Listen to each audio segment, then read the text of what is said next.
So, people don't really change. People kind of like to stick with what they know. A lot of digital signage products, stuff from Visix included, have content creation tools. But the fact of the matter is, let's just be honest, a lot of people create digital signage messages using PowerPoint and then simply import them. There's certainly nothing wrong with that. However, digital signage is a little bit different, and so you do have to kind of adapt it, tweak it.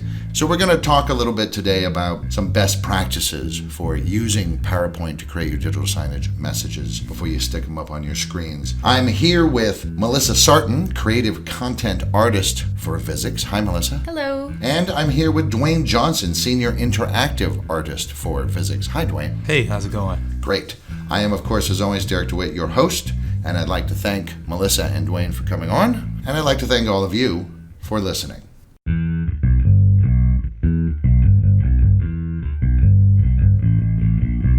This is digital signage done right.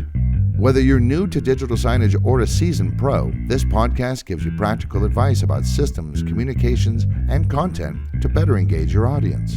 I'm Derek DeWitt, communications specialist for Visix. Welcome to Digital Signage Done Right. Okay, so PowerPoint. People are using it. We know this. A lot of issues can come up when people are using PowerPoint. One of the first things that comes to my mind is aspect ratios, right? Mm-hmm. Very often people create it. The resolution is different for the screen. It looks all squished and mashed. And so tell me about this. What should they be looking out for? That's right, Derek. One of the key points when you're designing for PowerPoint is making sure that aspect ratio meets the destination. So if it's a 4:3 or 16:9, you want to make sure your slides for PowerPoint are set up the same way. Okay. And that's really, like he's saying, that's going to come down to what type of display it's going on. I don't know if a room sign would make sense, but room signs are typically a 4:3 aspect ratio, whereas what you would think of as a typical quote-unquote TV screen would be more 16:9. Right. So, and then it's also, is it landscape, is it vertical? Right. Exactly. Things like this, Exactly. right? And what do these numbers mean? Well, there's two different types of, ratios. Mm-hmm. There's a standard pixel dimension, which is your 1024 by 768, 1920 by 1080, and then there's the aspect ratio, which is a little more vague, and it's more so to do with the height as compared to the width. So units of width versus units of height. And it's not necessarily, it's 3 pixels, it's 3 units. Does that make sense? And unit is, they're proportionate for each particular Exactly. Right? So like a 4:3, if we chopped this into 4 equal parts, that's your 4, and then this one is 3 of those. Exactly. Okay, right. So yeah, that's the main thing, because here's the problem. So let's say I don't make them match, and I end up with one of these squashed or stretched images. So what? Who cares? It's only up for 7 seconds. Makes your content look extremely uneasy, just not what you want on your display. Just looks, you can tell something's wonky about it. Mm-hmm. But usually it'll stretch your graphics because they've been pre-designed at a size, and you don't want the aspect ratios to mismatch. And 7 seconds may not sound like a long time, but it actually is. It doesn't take very long for the eye to percept that something is off, and then those 7 seconds feel like 7 minutes that it's up there right. wrong. It takes away from your credibility and your professional image. Let's talk about colors. Something I see myself sometimes, you'll see these color combinations that are, maybe they look good on a computer screen, but they sure don't look good on the digital signs. Like, wow, a lime green background with fuchsia text. Sometimes that may occur, the colors are out of gamut, depending on which software you're using, designing with. You want to check those colors to make sure they're within gamut. And just a good rule of thumb is to look at the brand colors of your company. Try to start with something you're familiar with, and even test them on screen before deployment if you can. That's usually what we do here. Right, and that is really important. Whenever possible, test it. And if you have the display up that it's going to be on when it's fully deployed, definitely test it there, because from monitor to monitor, screen to screen, one color can look different on all of those. So if you have color calibration software, be sure to take advantage of those tools to make sure the brand is consistent, if that's very important to your marketing message. I'd be surprised if someone's only using digital signage and that's their only form of marketing. Sure. or communications. How hard is it to get everything to match up? Hopefully, if you have a marketing department and you have some brand standards, they've done that work for you. You have different modes of looking at color. You have your RGB spectrum, you have your CMYK, you have your hex values, and those all are different ways to quote unquote create or mix the color you're looking for. Right. The CMYK is the proportion of cyan, magenta, yellow, and black to get this color. RGB is red, green, and blue. And then hex is a 6-digit code that represents the mix of red, green, and blue to give you web-safe versions of Right, that color. that's what's embedded in HTML code and Exactly, all that stuff, right? exactly. And that really, especially working with digital signage, that is going to be the most preferable way, is to pick that hex code, because that's going to give you the same color every time. And it's pretty precise. It's very precise. How many colors should I use? I mean, can I use 30? You can use as many as you like. It's really a question of what are you trying to say? What are you trying to get across? Color can get a little touchy, a little tricky, just because it has a lot of impact. Color has a lot of emotional impact. For example, red. Red is a very energetic color, but it can also be read as an aggressive color. Right, danger. Or danger, any kind of bright, saturated color. It's, while it grabs your attention, you got to be really cognizant of how it's grabbing your attention. If you've got an alert mode, for example, and red is if 80% of your normal background colors are a particular shade of red, and it's also the same shade as your alerts, Right. You might cause a delay there Right. when the alert goes up, and then suddenly people are like, oh, I just thought it was advertising the pool party again. Exactly. I didn't realize we were on fire. So it's good to probably stick with a set palette if you can. Establish that with your marketing or your design team. When you're getting ready to display your signage, make sure you have good contrast. A lot of people say it needs to pop.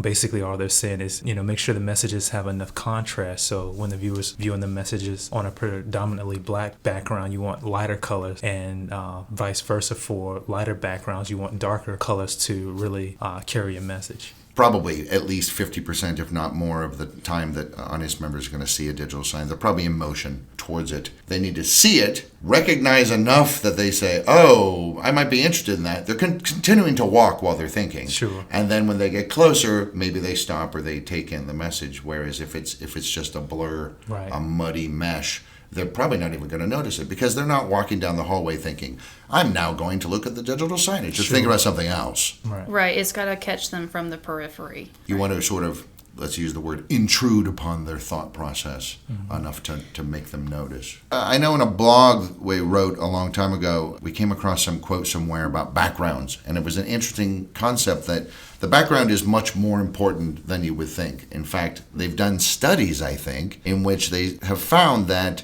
the background is what the eye notices first, before it notices anything, text, images, and so on superimposed over that, which seems counterintuitive. Is that right? That does seem right. And it really, when you think about it, is not counterintuitive, because when you first look at something, you don't know what you're looking for when you first look at it. You are just looking at it as a whole. And the background is the whole. It's what ties everything together.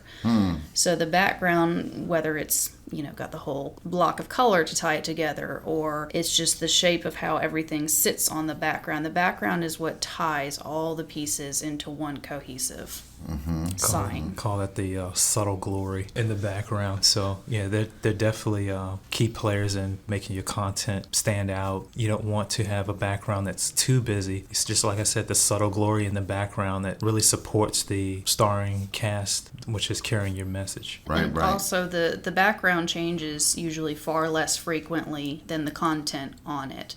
So it has to work with a variety of other pieces on it. Is that a good best practice to, say, have 3 or 4 messages in a row with one background and then shift? Because I know sometimes people have, everything will change. The image changes, the background changes. Now, 7 seconds later, that changes. I mean, if you stood there, it would seem chaotic. Right, and that can really distract the eye. The whole goal is to control where your viewer's eye goes, and that's done through your design. So if it's changing all the time, there's nowhere for the eye to land or the eye to rest. Right, and then the brain just gets tired. Because, I keep thinking of it as the background almost creates the context for within. As animals, we rose up so we could see above the tall grass, giving us an advantage over those predators. That's our background is, this should be a nice calm field of grass. Oh, something just moved. Let's stop. Is it going to eat me? And I think we still have these, even in something like an office environment, we still have these instincts inside of us. How about images? Let's talk about images. I know everybody always wants high quality images, HD and so on. You want them to pop. Should they always be big and bright and bold? What about making them sometimes fainter and things like this? Like, how would you recommend using images in these PowerPoint slides? Yeah, it's a tough one, right? It is a tough one because there's an argument for both. It's really just a matter of how you are intending to use it. Are you wanting to use imagery just to give a little bit of visual flair and a little bit of interest to an otherwise very, to use the word blank message? Or are Register today. Exactly, just a little movement, a little visual something, or is the photo really trying to drive home, again, the pool party, big splash, pool party. Oh, pool, I like the pool, I like water. Right. I'm going to look at this because there's a big bright picture of a pool. So there's really arguments for both uses. Okay. If you're taking your own pictures, they're yours. What about using outside imagery? If you want to use outside imagery, know all the licensing agreements before actually using any image without permission. Definitely make sure you have the right permissions. If not, there are various resources out there you can use, like Shutterstock or Getty Images, that you can use. Just, again, always check the licensing agreements. Because I think a lot of people, I live in the Czech Republic, and Czechs have any Czechs who are listening, but they have a very interesting attitude towards copyright, which is that that's good for other people, but not for me. Like, it's commonplace. You'll see people using, for actual marketing materials, they'll just steal an image off Google. And there was one guy I talked to recently who said, but I found it on the internet. I said, yeah, but it's still not your image, And yet, can't you make the argument that, maybe you could make the argument if I'm doing it in the lobby or I'm doing this for public-facing signage. But if it's just inside in the back office, what's the problem? Is there a problem? If you just steal a pack of gum from the gas station, what's the problem? They sell gas. Exactly. Not gum. Right. Yeah, that's true. Again, and should they find out, they'll probably come after you. You may not get caught if it's just in your lobby. It may just be in your lobby and you may be fine, but it's up to you if you want to take that chance. I will say one thing. I only have one issue with stock photography and stock images, which is there are a few out there, which are great ones, but I see them everywhere. Yes. Like, there's this one, it's this, like, as if there's glass, you just see it's a woman and her fingers touching Very nothing. popular. And I have seen this in the last year. I have seen this 16 times, including on Visix material. Because it's a great image and it's very flexible and you can add in other elements and stuff. But I get to the point now where I'm like, oh, there's that image again. Oh, boy. If you have the ability to, if you have the luxury of having a photographer on site, or, pull out a camera and make it more personal yourself, I definitely encourage that. That definitely adds more interest sometimes visually to your messages. People have something they can relate to directly. So, yeah, I say go for it. Yeah, and it does add a little bit of authenticity to your messages. And say it's in your own office space and someone walks by and, oh, that's me in that message. It's just right. Or I took this. Or I took this. I took that picture. Ha-ha. Yeah. Copyright me. Exactly. Earlier you said something, we talked about making sure that things are not too cluttered or not too busy. there's the famous acronym KISS, keep it simple, stupid, or in polite company, keep it short and simple. How does that apply here? How will I know that I'm doing too much? Because, not for digital signage, but for presentations, the bugaboo of presentations that use PowerPoint and similar presentation software is people just put far too much stuff up there. Yeah, you can't see it, but she's doing gun to the head gesture. Right? It's a nightmare. How do I know? How can I restrain myself? How do I know when I'm doing too much? I say a good rule of thumb is to test it out. If you can't read it within a given amount of time, be sure to just check the length of the message. You don't want the messages too short or too long, but I find sometimes the strongest message are the most simplistic. And have someone else read it. Have a few people read it within that same time zone and have them tell you, I couldn't read all of that in the 7 seconds, or, okay, yeah, I read it and I was staring at it for the rest of the 7 seconds. It's really good to get outside input, because when you design it, you become really familiar with the content on it, and you already inherently know what it says before you test it. Yeah, this is why it's always a mistake as a writer, proofreading your own stuff. It's like, I don't need to proofread it too much. I know how to spell the. Yep. Yep. Yeah, you get that forest for the trees syndrome. And keep in mind, since we're talking specifically about PowerPoint, if you're familiar with PowerPoint, you know the good rule of thumb is to keep a simple vein of presentations, but it's even more so important in digital signage, because you're not going to have a presenter backing up that information like you would with a typical PowerPoint. Typically, they get up and they talk to their audience, and the points are there just to support them, but you don't have that in digital signage. You only have the slide. So the slide is the presenter. The slide is the presenter and the presentation.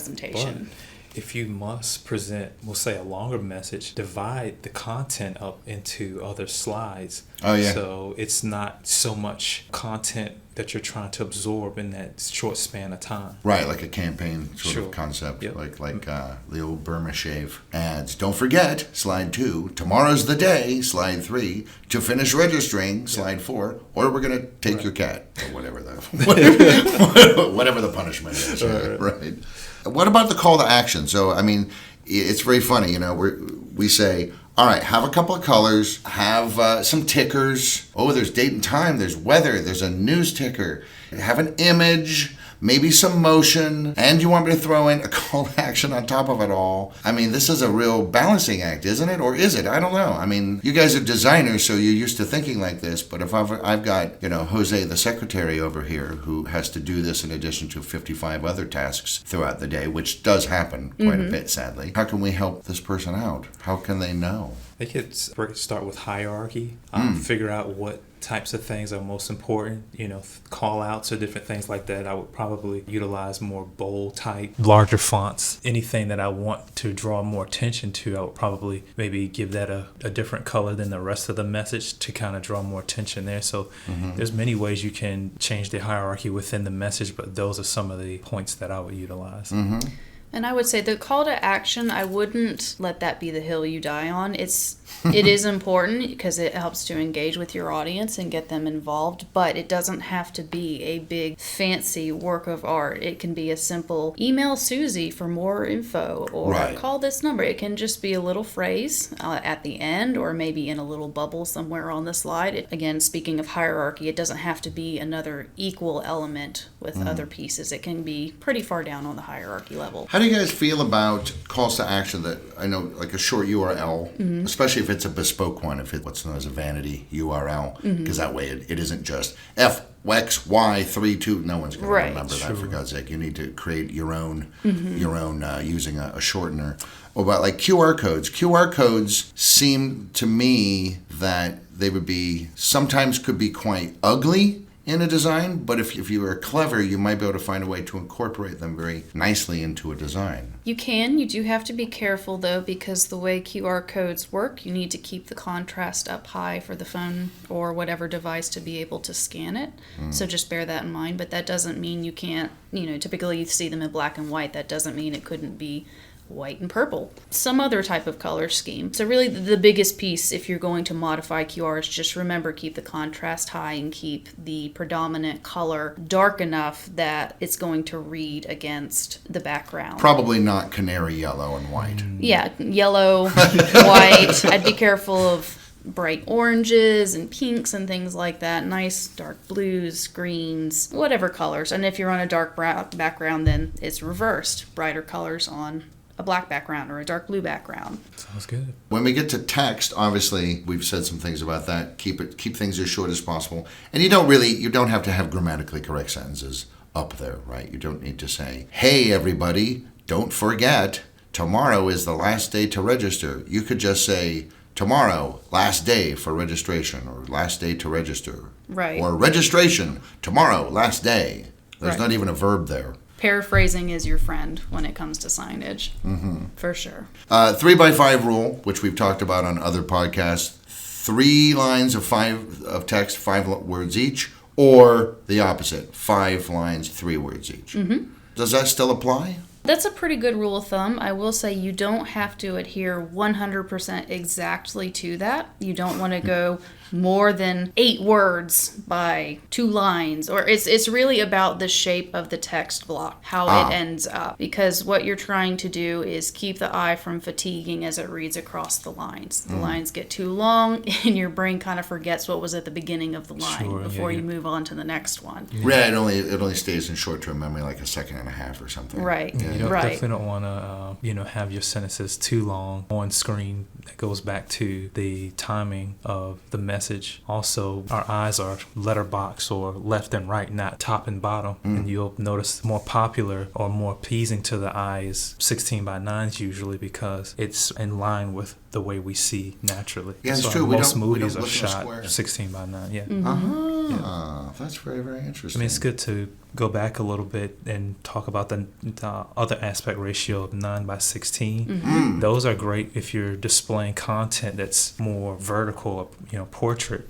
But we get the best feedback when we're designing is letterbox or 16 by 9 aspect ratios. Really? Yep. That's the one people like. That's interesting because I know some of the social media platforms out there are back to pushing 4x4 squares and things like this, and I don't like it. What about this idea of whenever possible, like say we're going to incorporate images or whatever, use an image to replace text? So, like instead of saying hot delicious coffee at the cafe, have a great picture of hot coffee, which we assume is delicious, and then just say only $1 today at the cafe. We know it's coffee. I mean, I don't know that I need to see a picture of coffee and then have you say the word coffee also on the same message. Right. That's a really good example. And the benefit of that is your brain's going to recognize the image much quicker than it will to see the word and then process the word. And, oh, coffee. I like coffee. Because different parts of the brain are used, right, Exactly. to process words as opposed to images. Exactly. Sure, it's definitely more relatable. I recall designing a message earlier this year internally for Ice Cream Social. And it was literally just an ice cream man, with his hands out and the date and the time of the event. Right, and people that told the whole story. Yeah. I'm sort of involved in some of my writing work in battles with my editors who claim that, it doesn't matter if it's technically grammatically correct, or so what if I capitalize this word? Because this is a thing that's happening now, and I'm not going to say who to blame, but I know who to blame. This random capitalization of words, quoting. I have people tell me now, I did it for emphasis. Well, that's not how we emphasize things in English. If you want to do that, then the whole word needs to be emphasized or bolded or a different color or something. But simply capitalizing the word hot in hot coffee, doesn't that make you look like an idiot or no? I mean, is this a terrible idea? Does it really matter if I don't use commas correctly? Does it matter if I misspell a word? Yes. I think it does. Yeah. Short, yes. I was just going It's to say, I'm a bold bit of a yes. stickler for grammar and punctuation. So, yes, my biggest pet peeve is quotation marks for emphasis. Yeah. Yes, that drives me absolutely up a wall. And I don't think people realize that when you're putting something in quotation marks, you're saying so-called, or some call it this. But as a writer, you're actually saying, I don't think it's this. Yes, it was, quote, funny, unquote, when Uncle Harry threw the cat in the fire. Sarcastic. Yeah, Right. yeah, it feels sarcastic. Yeah, exactly. It's not emphasis, right? No, it's not emphasis, and I think it's just a misguided attempt to emphasize or enhance a word. But yes, please don't capitalize words for the sake of capitalizing. Also, keep in mind when you capitalize words, very much as when you're writing emails and on the internet, capitalize words in digital signage, sometimes it can come across as yelling at you. Yeah, I was just about to comment on that. It's actually harder to read capitalization quickly, so that's why it's better sometimes to use a sentence case so the reader can see more of the characters and your eye recognizes the characters easier. easier with that than reading all caps. The way that we read words is the eye doesn't read each letter and then assemble the word. We're actually reading the shape of the word. Sure. Right. Yep. Which is why some words are commonly misspelled, because if you do EA or AE in this word, it kind of has the same shape, and that's why people make that mistake all the time. And as a designer, I totally understand the temptation because fully capitalized words are really easy to work with from a design perspective. Typographically, they're Sure. very pretty and they're very nice, but they don't always serve your best interest. Okay. I prefer serifs. You do? I do. Really? For digital? Not Ooh. for digital. Not if I'm going to use it for digital signage, mainly headings. Right. Ah. Sparingly. Yeah, very sparingly, but for that legibility, you see the edge of a glyph on a letter, it's recognizable. But, Right. yeah, for digital signage, definitely want to stay with more sans serif based fonts. Yeah, they're just cleaner, especially from Yeah. a distance. Right. Now, that being said, if your brand guidelines include a serif font, it doesn't hurt to use that. Again, like Dwayne said, you can use it for, say, headers, message headers, update, company news, those kind of things, sparingly, just to give a little more visual interest, because serif fonts tend to have more of an established, authoritative kind of feel. And if that is your brand, say you're a bank or you're a government office, that's really going to help tie that feeling and that authority back to your signage. What about using more than one font in a message? Stick with 2. That's usually a good rule of thumb. Yeah, 2 to 3. 2 to 3. And 3, you can kind of put that in quotes because you can use Capital and quotes. you can use different weights of the same font, as in bold or light or medium or italicized, and that somewhat counts as a different font. Visually, it looks different even though it's the same font. So stick to 1 with some variants, 2 if you want. Don't go. Because you see some where like every sentence it's 5 sentences or 5 lines, and every one's a different. Some letters. Yeah, really. Or we will cut off a finger. Right.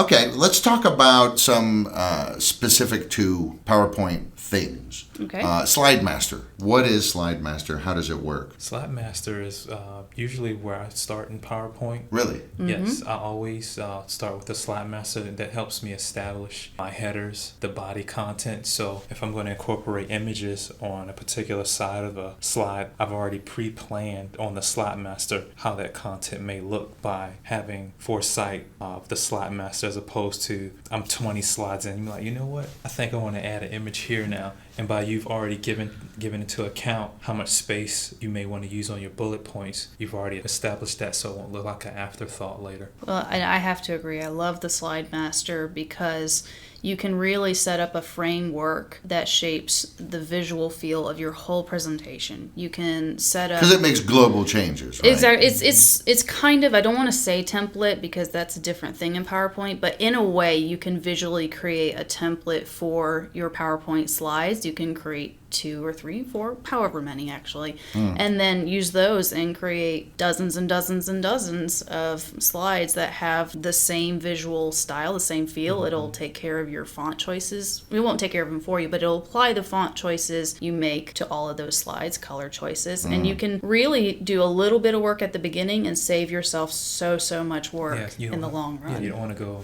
keep formatting each slide by you taking care of the formatting on the master. It leaves less for you to do, so it's more like guidelines that you're setting in place. And then obviously too, if you've done a bunch, you've done your, I don't know, you've done 2 or 3 playlists using this, and then you decide to change it for whatever reason, either because you've done some research with your audience and you found out, actually, you know what, it turns out we need to shift this here, we need to change this. You do the change in one place and it applies it everywhere. Right. Globally. Yes. Right. It's like style sheets for web design. Sure. Yep. So this is a good thing. And where is it? I think it's in, you go to View, View. and then there's just a Slide Master button. That's it now. Yep, the that's new it. new And thing. that kind of opens up the back end of it so that you can work with your air quotes template. Another rule of thumb too, I tend to practice with Slide Masters, if you're going to use a background image, this is the place where you want to insert that image into the background. Unless you're adding some type of custom animation, you definitely don't want to continue placing that same image throughout your entire... Right, and now I do it again. Now I do it again. Yeah. And you're just making a larger file than it needs to be. And you run the risk of accidentally moving one of them on one slide just a tiny bit, and then during your playlist, it goes boop and it there's moves a off jump. to the side. Yeah, right. You go, Yep. do I smell toast? Yeah. What is that? What happened? Got him. What about smart art? Smart art is it's pretty cool. We have a difference of opinion here. This is great. They're going to fight. If you really know how to utilize it, I think, most times the novice, may not have the resources to hire a graphic designer to tie in data. So sometimes smart art is a great tool to utilize to quickly incorporate your colors and your bullet points, adding a little more visual interest. And counterpoint. Counterpoint. I'll just say, I personally am not the biggest fan of smart art. I do think it can be a very useful tool, but I also think it's very easy to lean on it and expect it to do the work of conveying information for you. So I'm not saying don't use smart art. It really, in and of itself, it is a great tool, but go into it knowing how you want to use it. It's real fun and real tempting to go in there. Oh, look, this is really cool. I could put that on. That looks awesome. Check out this one. That's awesome. And yeah, they're fun, but when you go that route, it tends to start falling the way of the clip art thing, where I'm putting it in there just because it kind of looks cool. And then when you do that 4 or 5 or 12 or 20 times, just because you can, people, again, back to the stock photo thing, people start recognizing, I've seen that one before. Boring, I'm not paying attention anymore. Right. Sort of the design equivalent of binge eating. It's what I call a canned effect. You just pop the top off and there it is. Yeah. And again, I understand why they created stuff like this. Exactly. Because not everybody is a designer, and that someone is going, wow, I have half an hour to get all this stuff done, quick. But as always, I think the overriding consideration is don't make it too busy. And more importantly, it's a bit like swearing. If you swear all the time, then when you actually mean it, it doesn't have any impact. But if you use it sparingly, really, if you really want to draw attention to something, maybe same with like a small animation or something. Right. So you say clip art. There's a big debate about clip art. Use it, don't use it. Is it hokey? I'd stay far away from clip art. Far I'll away. throw the caveat. I have a degree in illustration, so I'm not a real fan of clip art. It was like early days. I mean, it became smart art, kind of, sort of, to a certain Yeah. extent. I You mean, remember when it- publishing? Yes. You came on CDs and you throw Yep. CD 3 of 5 Got and my there is 500. C. Got 500 clip art.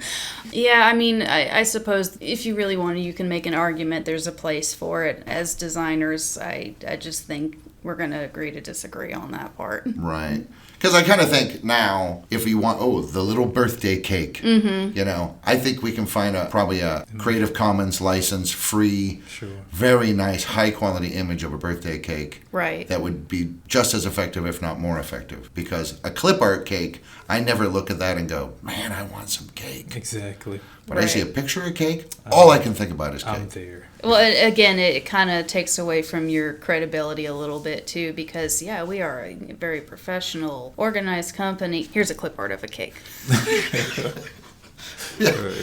With fuchsia text on an orange background. In Comic Sans. Not that long ago, the creator of Comic Sans, somebody interviewed him. And he said, when he talked to the lovers and the haters, he said, if you hate Comic Sans, you need a new hobby. True. And if you love Comic Sans, find a different font. I'll just go on record and say it's not his fault. Yes, it's not his fault. It's just been overused, that's all. One of the things you'll find a lot, I know any presentation I've had to suffer through with PowerPoint, is you get people who, kind of like with the smart art, they start going crazy with those animations and transitions. And you're like, wow, I've seen so many transitions in this 10-minute presentation. I don't really know what to do. Why? We all know it's a bad idea. Why is it a bad idea? Usually it's a bad idea because you don't want the user to, again, get confused with what's going on.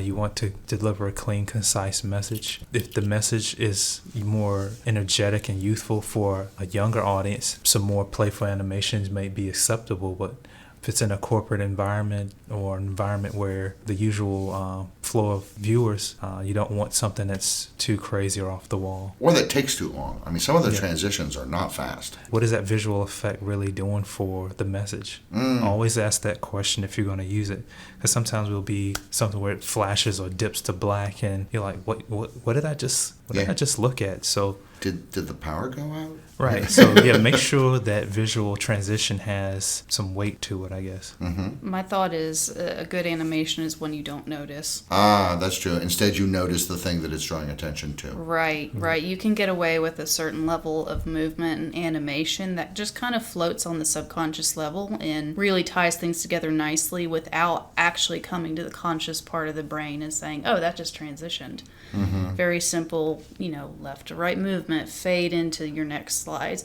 A lot of these like bounce around and turn into checkerboards and then spin around 4 times. It just distracts. And then even the flippy, like it's on a card and it flips around, like Jesus, that can be nauseating. Yeah, that's a lot of movement. And you may have someone with vertigo that just kind of falls out in the lobby. The good news is they certainly noticed our digital signage. The bad news is they're in the infirmary. Did they notice anything on the signage? Right. I mean, I read something that said very often for digital signage, it's good to use appear at the top, disappear at the end, and then just fade between messages. Like that usually something like that's enough. Exactly. Just nice subtle transitions. Right. And I will say, sometimes you even get like these wipes, like these diagonal wipes that go across. I find them almost aggressive. Yeah. It's almost like, because I'm looking at it, my eye is settled onto the image. And again, we're talking about 5-10 seconds here. And then suddenly something comes along and just kind of slaps you. That's enough. Yeah, right. You don't get to see that anymore.